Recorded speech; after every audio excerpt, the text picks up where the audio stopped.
On today's episode of Tiaras, Tears and Triumphs, we're going to talk about riding out the storms in our lives.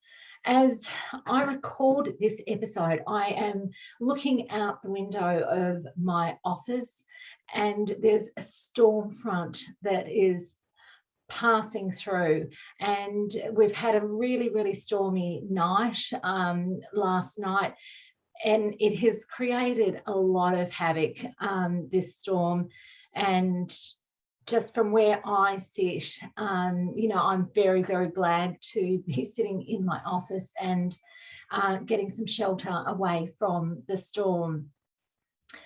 The wind really was howling all night long, and I know that trees have toppled over just here, there, and everywhere. And we're also functioning on reduced power. So we did lose our power, but it came back on.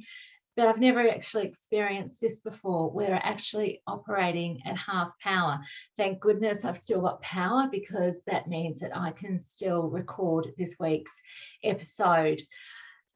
So really, being confronted with this storm at this time has actually really made me think about surviving the storms in our lives.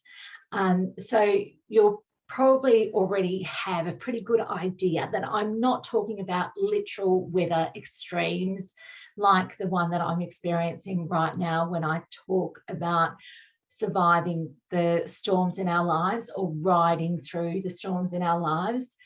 But what I am thinking about with this topic that we're going to cover today was just given to me because of the forces of nature, just made this topic become really loud and clear for me. It was literally, screaming at me through the howling wind that the focus of today's conversation is going to be about the storms that we go through in our lives, and with a particular focus really for victims of domestic abuse, victims of abusive relationships, and how these storms can cause a lot of havoc and upheaval and damage in a person's life.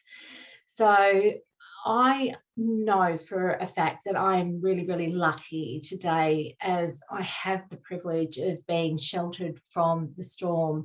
I'm in a safe house. I feel safe in my own home.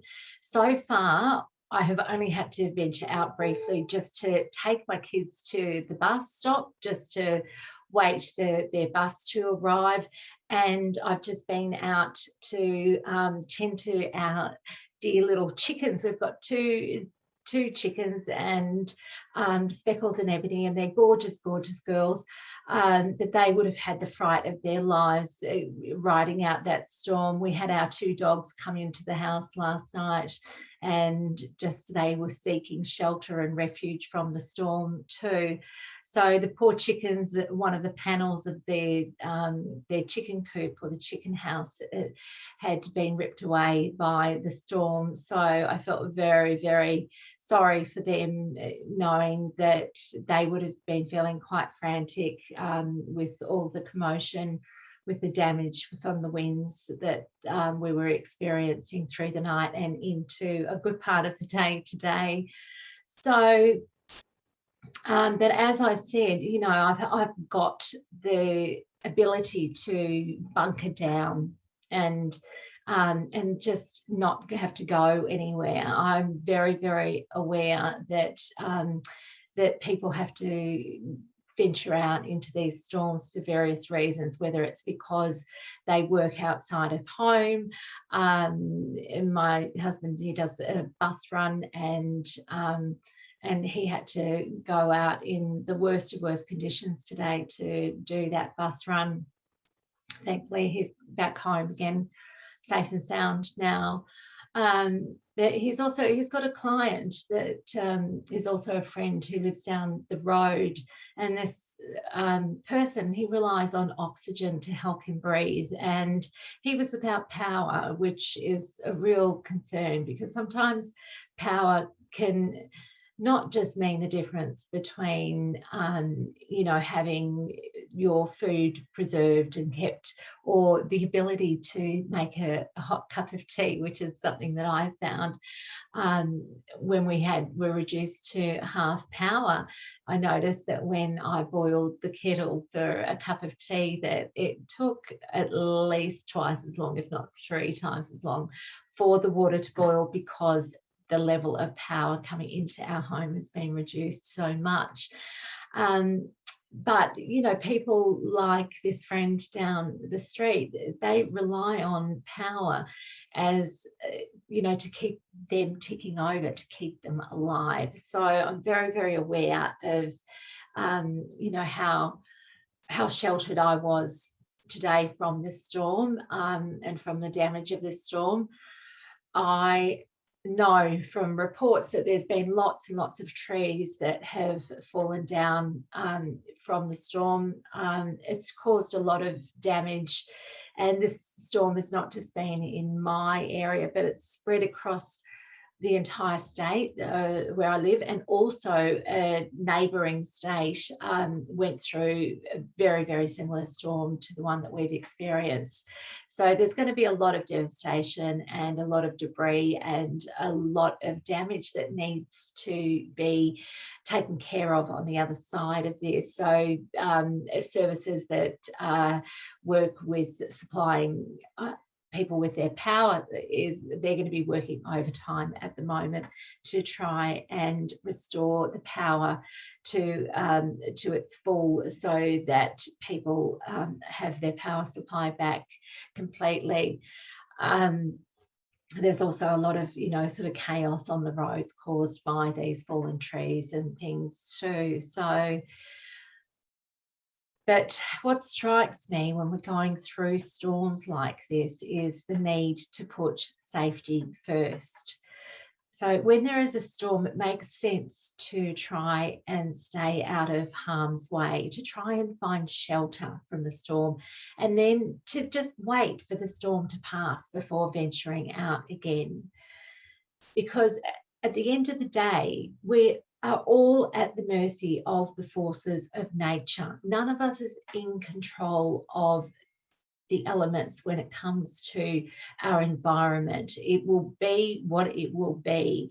And this is a big message for humankind or humanity at the moment, is that we really need to live in alignment with nature. We need to learn to live in alignment with it, because we're not actually in control of keeping everything at a level of our desired comfort. So some people may flirt with their own mortality when it comes to, storms like this, by just going right into the eye of the storm and then doing something wild, like, crying out to nature to do its worst, and challenging nature to either bring them down or leave them standing victorious. So there are a few schools of thought about what the right thing to do is when facing a storm of great magnitude, and the way you respond is attuned to your fight flight response. Depending on where you're at in your life, you will respond differently at different times to your surrounding environment and what is happening in times of crisis. So some people will choose to bunker down and put their safety first, and some will be defiant, possibly because they have just had enough and feel they've got nothing left to lose by meeting the storm and standing in it and just seeing what is going to come of it. So far, I've really sort of focused and talked about the forces of nature and weather-related storms, but I used this example because victims of abusive relationships go through many storms because of the cycle of abuse that they're caught up in.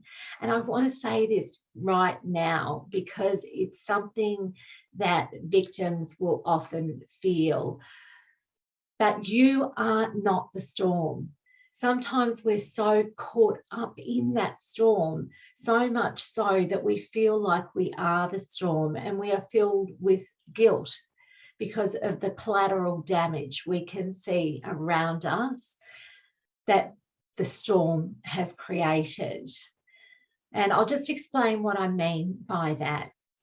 I'm going to just run through a scenario of a beautiful, intelligent woman, and we'll just make this a hypothetical kind of story, an example, okay?